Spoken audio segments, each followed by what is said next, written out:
ഇന്നത്തെ വീഡിയോയിൽ rare earth minerals അതിൽ ഇന്ത്യയിൽ സാധ്യതയുള്ള കമ്പനീസ് ഏതാണെന്ന് നോക്കാം. ഫ്രണ്ട് ലൈൻ സ്റ്റോക്സിന് പുറമെ ചിലപ്പോൾ നല്ല സ്മോൾ ക്യാപ് സ്റ്റോക്സും അവൈലബിൾ ആയിരിക്കാം.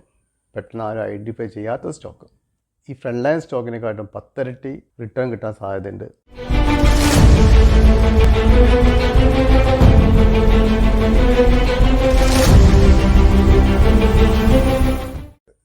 ഞാനൊരു മെമ്പേഴ്സ് ഓൺലി വീഡിയോസ് ഇടലുണ്ട്. അതിൽ ബ്രേക്കൗട്ട് വരുന്ന ഫണ്ടമെൻ്റലി ഗുഡ് സ്റ്റോക്സ് ബ്രേക്കൗട്ട് വരുമ്പോൾ മാത്രമേ അതിലിടലുള്ളൂ.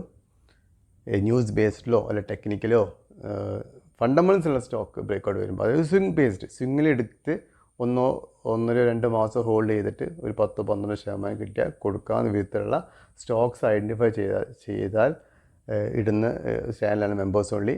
താല്പര്യമുള്ള ആൾക്കാർക്ക് വീഡിയോയിനിടയിലുള്ള ജോയിൻ ലിങ്കിൽ പോയിട്ട് മെമ്പർഷിപ്പിൽ ജോയിൻ ചെയ്യാം. 400 rupees പെർ മന്തുള്ള എമറാൾഡ് മെമ്പർഷിപ്പ് എടുത്താൽ മതി. ഹലോ മൈ ഡിയർ ഫ്രണ്ട്സ്, ഞാൻ ബിനോയ്. എല്ലാവർക്കും ബിനോയ്സ് തോട്ടിലേക്ക് സ്വാഗതം. ഭാവിയിൽ വളരെയധികം വളരാൻ സാധ്യതയുള്ള ഒരുപാട് സെക്ടേഴ്സ് നമ്മുടെ മുന്നിലുണ്ട്.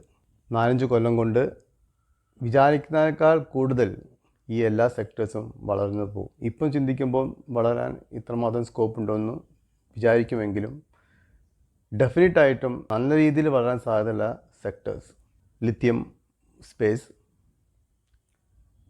Data centres, rare earth minerals, green hydrogen, sustainable aviation fuels. ഇപ്പോൾ ഒന്നും ആയിട്ടില്ല, പക്ഷേ ഇതൊക്കെ എന്തായാലും ഭാവിയിൽ വന്നിരിക്കും. സോ അങ്ങനെ സെക്ടേഴ്സിലെ നല്ല സ്റ്റോക്സ്, ഫണ്ടമെൻ്റൽസ് ഉള്ള നല്ല സ്റ്റോക്സ് പറ്റിയിട്ടുള്ള വീഡിയോ ആണ്. 1 by 1 ആയിട്ട് ഞാൻ ഇടാൻ പോവുകയാണ്.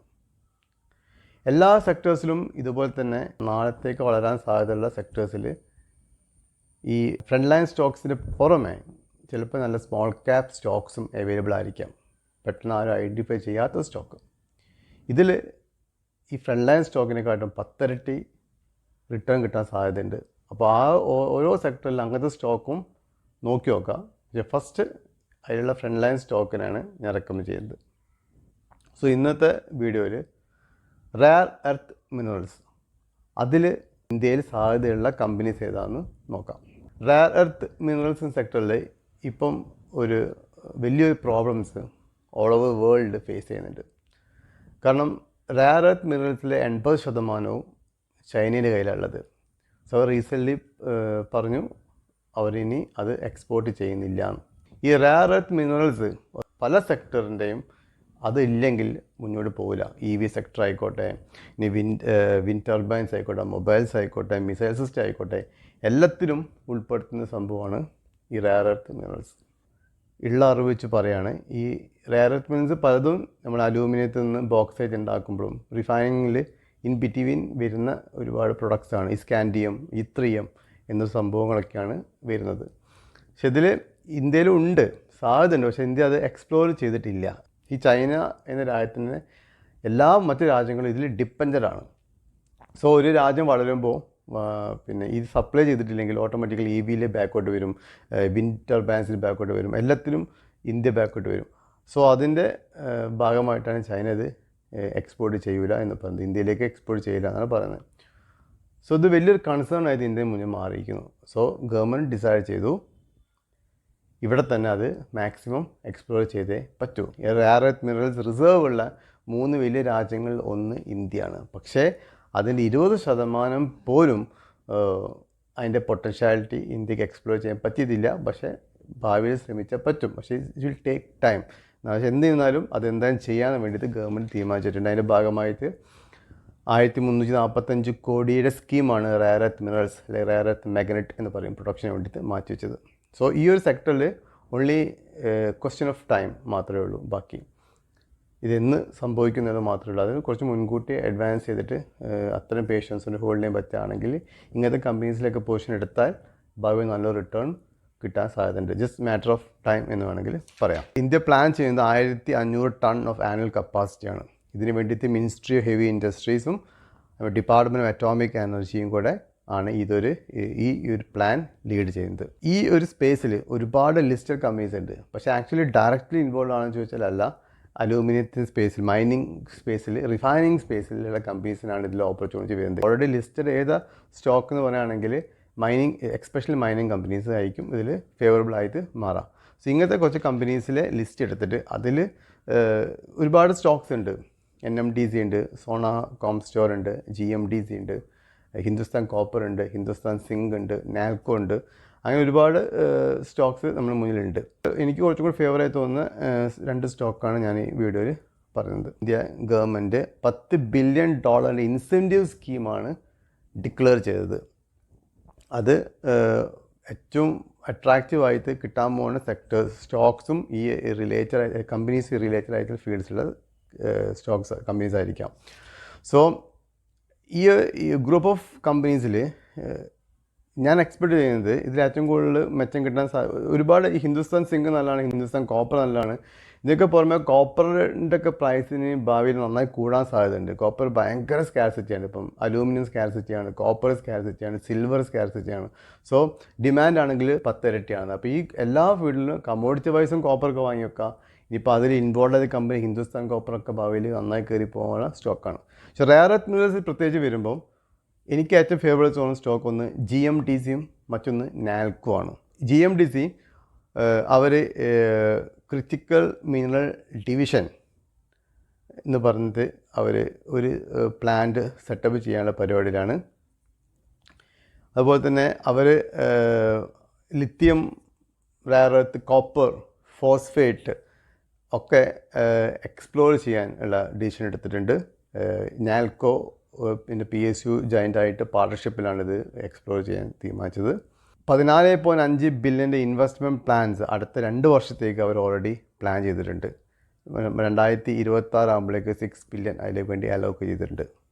പിന്നെ ക്രിറ്റിക്കൽ മിനറൽ പ്രൊജക്ട്സിന് വേണ്ടിയിട്ട് പുതിയ മിനറൽ ബ്ലോക്സും ബാക്ക്വേർഡ് ഇൻറ്റിഗ്രേഷൻ നടത്താൻ കമ്പനി തീരുമാനിച്ചിട്ടുണ്ട്. ഓൾറെഡി 6 കമേഴ്ഷ്യൽ മൈനിങ് പ്രൊജക്ട്സ് കോളിലും ബേസ് മെറ്റലിലും അവർ ഓൾറെഡി പ്രൊജക്ഷൻ ആരംഭിച്ചിട്ടുണ്ട്.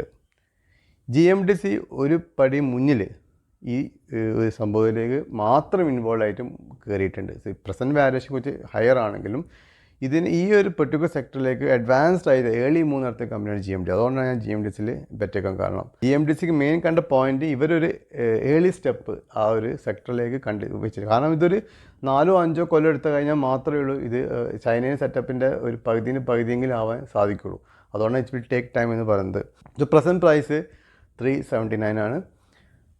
Year high 432, year low 226. Book value 195 ഉണ്ട്. PE റേഷ്യോ കുറച്ച് ഹൈ ആണ്, 17.58 ആണ്. ഇൻട്രസ്റ്റ് പേ 12 ഉള്ളൂ. പക്ഷേ മാർച്ച് ക്വാർട്ടർ റിസൾട്ട് നോക്കുകയാണെങ്കിൽ ഓക്കെ, ഇറ്റ്സ് നോ പ്രോബ്ലം. മാർച്ചിൽ 226 കോടി ലാഭം കിട്ടിയിട്ടുണ്ട്. ഡിസംബറിൽ 148 ഗ്രോസ് ആയിരുന്നു. ലാസ്റ്റ് മാർച്ചിൽ 204 അപ്പോൾ ക്വാർട്ടർ ആൻഡ് ക്വാർട്ടറും അതേമാതിരി തന്നെ ഇയർ ഓൺ ഇയർ ബേസിനും ഇമ്പ്രൂവ്മെൻറ്റ് കാണിച്ചിട്ട് ഇത് മെയിൻറ്റെയിൻ ചെയ്യുകയാണെങ്കിൽ PE റേഷ്യോ ഒക്കെ ജസ്റ്റിഫൈഡ് ആണ്. ഷെയർ ക്യാപിറ്റൽ 63 ക്രോസേ ഉള്ളൂ. 6348 കോടി റിസർവ് ഉണ്ട്. EPS 22 രൂപ ഉണ്ട്. ഡെപ്റ്റ് ഫ്രീ കമ്പനിയാണ്, വേറെ അട്രാക്റ്റീവായ കമ്പനി. അതുപോലെ തന്നെ 74% ഗവൺമെൻറ് സ്റ്റേക്കുള്ള കമ്പനിയാണ്, ഗവൺമെൻറ് കമ്പനിയാണ്. FIS ഈ ഒരു ലാസ്റ്റ് ക്വാർട്ടറിൽ 2.15 2.28 ചെയ്ത് കൂട്ടിയിട്ടുണ്ട്. അതേപോലെ തന്നെ DISും 0.676 0.78 കൂട്ടിയിട്ടുണ്ട്. മറ്റൊരു സ്റ്റോക്ക് നാൽക്കോ ആണ്. നാൽക്കോയിൽ കുറച്ച് ഈ ട്രംപിൻ്റെ പ്രശ്നങ്ങളും കാര്യങ്ങളൊക്കെ ആയിട്ടാണ് നാൽക്കോ ഇങ്ങനെ അടിച്ചെടുക്കുക. 5 രൂപ ഫേസ് വാല്യൂ ഉള്ള കമ്പനിയാണ്. ഈ ലെവലൊക്കെ 100% വാങ്ങാം. 10 രൂപ ഡിവിഡൻറ്റ് കൊടുത്ത കമ്പനിയാണ്.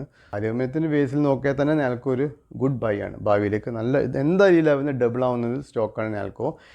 അവരിനി കൂടുതൽ റെയർ എർത്ത് മിനറൽസിനും കോൺസെൻട്രേറ്റും കൂടി ചെയ്ത് കഴിഞ്ഞാൽ ചിലപ്പം GMDCനെക്കാട്ടും ഫ്രണ്ടിലേക്ക് വരാവുന്ന സ്റ്റോക്കാണ് Nalco. Present price 189, year high 262 പോയിട്ടുണ്ട്. ഇൻഡസ്ട്രിയൽ പി വെച്ച് കമ്പയർ ചെയ്യുമ്പോൾ വളരെ ചീപ്പാണ്. 6 ആണ് നാൽക്കോൻ്റെ പി. അഗൈൻസ്റ്റ് ഇൻട്രസ്റ്റഡ് പി 16 ആണ്. സോ ഡബിൾ ഡബിൾ വരെ ആവാൻ സാധ്യത സ്റ്റോക്കാണ് നാൽക്കോ. EPS 28 ഉണ്ട്. ഹൈ പെട്രോസ്കി സ്കോർ 9 ഉള്ള കമ്പനി നാൽക്കോ. അതുപോലെ റിസൾട്ട് നോക്കുകയാണെങ്കിൽ മാർച്ചിൽ 2078 കോടി ലാഭം കാണിച്ചത്. ലാസ്റ്റ് മാർച്ചിൽ 1015, 100% അപ്രിസിയേഷനാണ് നെറ്റ് പ്രോഫിറ്റിൽ. Return on equity 30, return on capital employed 37.11 ഉണ്ട്. ഈ കേസും ഷെയർ ഹോൾഡേഴ്സ് കേസും FIS റീസെൻ്റ്ലി 14.12 15.81 ആയിട്ട് കൂട്ടിയിട്ടുണ്ട്. പക്ഷേ DIS അതേ സമയത്ത് കുറച്ച് സ്റ്റേക്ക് ഡിക്രീസ് ചെയ്തിട്ടുണ്ട്. 51% ഗവൺമെൻറ് സ്റ്റേക്കാണുള്ളത്. നാൽക്കോ ഒരു ബ്ലൈൻഡ് ബൈ ആണ്. ഒരു 189 ചിലപ്പോൾ ഒരു 160 ഒക്കെ വരാണെങ്കിൽ കണ്ണും പൊട്ടിയിട്ട് വാങ്ങിക്കാൻ പറ്റുന്ന നല്ല ഡിവിഡൻഡ് ചെയ്യുന്ന സ്റ്റോക്കാണ് നാൽക്കോ. സോ ഈ രണ്ട് കമ്പനിയാണ് റെയർ എർത്ത് മിനറൽ സെക്ടറിൽ ഞാൻ റെക്കമെൻഡ് ചെയ്യുന്നത്. പക്ഷേ ഇതിൻ്റെ പുറമെ NMDC നോക്കാം, നിങ്ങൾക്ക് ഹിന്ദുസ്ഥാൻ കോപ്പർ നോക്കാം, ഹിന്ദുസ്ഥാൻ സിങ്ക് നോക്കാം, പിന്നെ സോന കോംസ്റ്റാർ എന്നൊരു കമ്പനി ഉണ്ട്. അവരിതിൽ ഇൻവോൾവ് ആയിട്ട് കൂടുതൽ ഇൻവോൾവ് വരുന്നു പറയുന്നുണ്ട്. പ്രൈവറ്റ് കമ്പനിയാണ്, ഒരു ഓട്ടോമൊബൈൽ സ്പെയർ പാർട്സ് മാനുഫാക്ചേഴ്സാണ്. സോ അതും വളരെ ക്ലോസ് ആയി നോക്കാം. അവരതിൽ ഏതൊക്കെ കമ്പനിയാണ് കൂടുതൽ റെയർ എർത്ത് മിനറൽസിലേക്ക് വേണ്ടി കോൺസെൻട്രേറ്റ് ചെയ്യുന്നത്, ആ കമ്പനി കൂടുതൽ ചാൻസ് ഉണ്ട്. സോ എൻ്റെ first sector rare earth minerals, recommend ചെയ്യുന്ന സ്റ്റോക്ക് ഒന്ന് GMTC, second Nalco. So as usual ഞാനൊരു SEBI രജിസ്റ്റേർഡ് അനലിസ്റ്റ് അല്ല, അതുകൊണ്ട് തന്നെ സ്വന്തം പഠിച്ച് മനസ്സിലാക്കിയിട്ട് മാത്രം സ്റ്റോക്കിൽ ഇൻവെസ്റ്റ് ചെയ്യുക.